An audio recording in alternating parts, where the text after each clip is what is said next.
All right, my friends, welcome to day 19, module 19. And here we go. We're talking about handling objections live. This is something that you may not be great at to start with. Nobody really is, but that's why you do this weekly. That's why you put in the reps, because the more you do this, the better you're going to get. And man, this is such a great skill to have. Now, when I actually speak and present at big conferences in front of like hundreds and thousands and sometimes even over 10,000 people, I can do a live Q&A the entire time, because any question the audience asks me about entrepreneurship, about business, marketing, podcasting, webinars, I can answer, because that's my zone of genius, number one. And number two, because I've done it over and over and over again. Now, why objections are actually a good sign. A lot of people think objections are bad. They're not bad. They're a good sign, because they don't mean no. They mean I'm considering this enough to actually have an objection and have a question. That's interest. So look at that as a good thing. Pressure creates resistance. When you rush answers, trust drops. Calm confidence converts better than persuasion anytime. Remember, we're staying away from persuasion. We're staying away from nagging, from desperation, from pushing. We're staying away from that. We are just answering the questions with calm confidence. We're taking our time. We're answering it fully. And then afterwards, we're saying, did that fully answer your question? Is there anything else that's unclear? Can I go in depth in any specific area? Always ask that. So there are three core objections. Almost every single objection falls into one of these three buckets. Okay. Bucket one, time. Bucket two, money. Bucket three, trust. Master these and you are covered, period, end of story. So time, money, and trust. You're going to figure out the time and the money aspect of things, because you're going to get there with that. You're going to get there with your offer. It's the trust you're going to have to work on to really build on how to deliver that trust to people that are consuming your content. That's going to be one of the key things.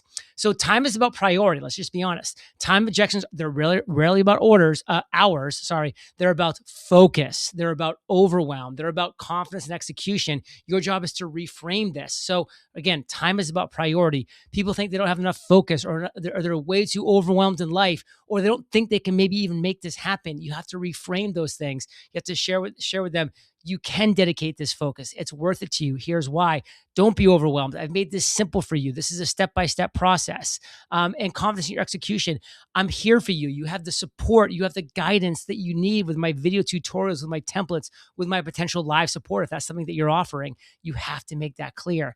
And remember, money's actually about value. Price is not the objection. Uncertainty is always the objection. So help them see, one, the cost of inaction, the value of support, and the ROI, the return of investment of clarity. So help them see what happens if they don't take action. If you do not take action, if you actually go forward by not taking action, this is what it could cost you. This is what you could be missing.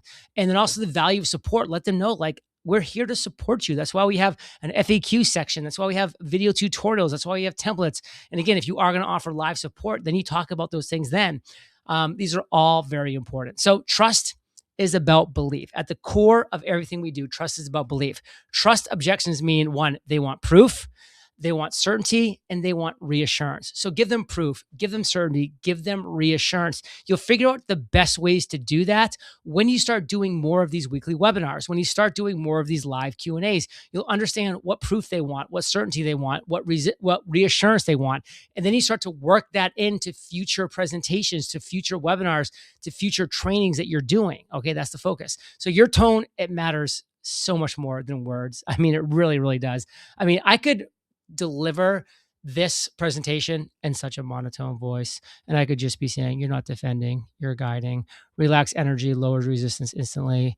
And I hope you guys you can see how everything changes. I mean, it just went from like, something that like you're having a conversation, or you're like, at least you're sitting and you're seeing somebody who's excited, who's passionate about a topic, speaking about it from the heart, from the soul, because they want to help you, to like being that seventh grader in the back of a classroom, on a very like hot end of spring day with bugs flying around. You're slapping your neck because you're so hot and you're just so tired, and the teacher's up there in the front.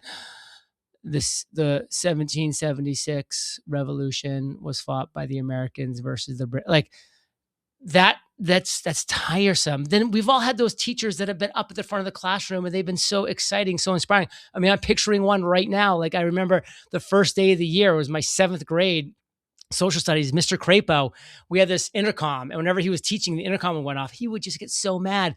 I remember he took, and it was as a joke. He wasn't like mad, like he was taking it out, doing this purposely because he knew that we thought it'd be funny, that it would shock us. But he would just pick up his erasers and he would throw them at the intercom on the other side of the room. And I remember the white print of one of the erasers hitting and we were just all hitting the announcement box, and like we were all shocked that he did that. We were just like all like, oh my, can you believe, is he going to get fired? Like, what's happening here?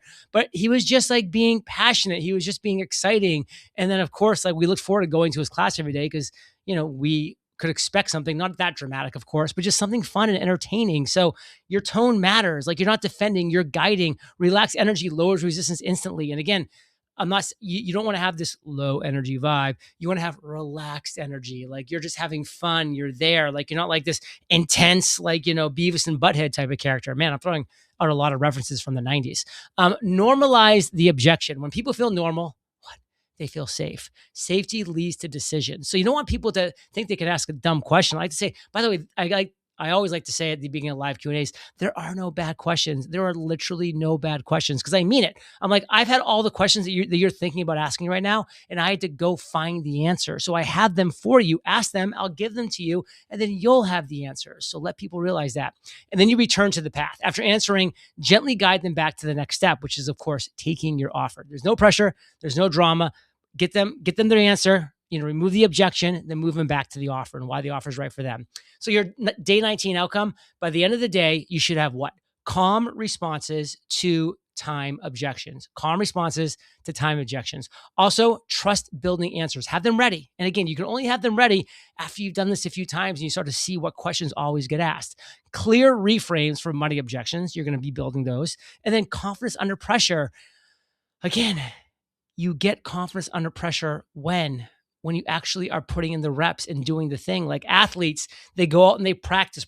They practice 1,000 hours for every 1 hour they play so that they can be calm under pressure. They can have confidence under pressure. That's the focus. So how are you doing this? Like, how are you succeeding? Well, you're powering your weekly webinar engine with what? With HighLevel. Everything you need is in one platform. The weekly webinar engine, this that we're talking about here, completely runs on HighLevel. We're talking funnels and landing pages and webinar registrations, reminders, email, SMS, follow-up, calendars, bookings, payments, checkout, automations that sell while you sleep. So sign up to HighLevel through the below link, become my affiliate, and get the bonus stack, highlevelfire.com. If you want to build exactly what we're building in this course, this is what you get: a 30-day free trial of HighLevel, usually 14, but 30 days through my link, highlevelfire.com. A 15-minute call with me, weekly live office hours and support, funnel templates, webinar registrations, follow-up automations, the conversion tested email sequences, and so much more, because I'm always adding to this bonus stack. This is the exact stack that I use, by the way, to run the weekly webinar engine. So when you become my affiliate, you can just import it into your HighLevel and you're ready to go. The email templates, the follow-ups, the SMS, the sales page, the landing page, all of it, it's right there for you. Let's make this easy. Let's get you going. Build once, run weekly, compound results. We'll catch you on the flip side.